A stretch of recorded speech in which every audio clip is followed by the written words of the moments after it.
slice. Yesterday, I cooked 3 dish. I got chow mein and the chicken enchilada and the soup. Then now, I'm cooking another food again for today because my kids are hungry. So, I'm cooking a soup, chicken soup with tofu. Then I'm gonna cook a ginisang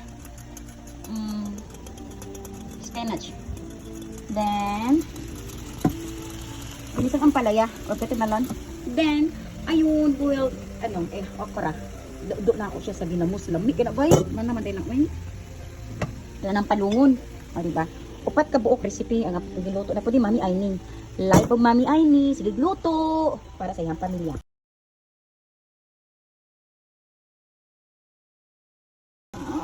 Kalamin na po ni pagkaon ni Mami Aini. Dako na po ni kaon. Then naapay ginisang kangkong with tofu. Then tapos naapay kuan ilaha man ni. Then tapos magluto pa ko isang soup para kay Seth. Ay, kalami sa kong sudan. O, sige na, babay. Nahalaga natin. 4 recipes. Woo! Kangkong. Ginisang kangkong. With tofu. Aha. I used to drink my chocolate milk with these. Mm-hmm. And Pepsi. There you go, my food.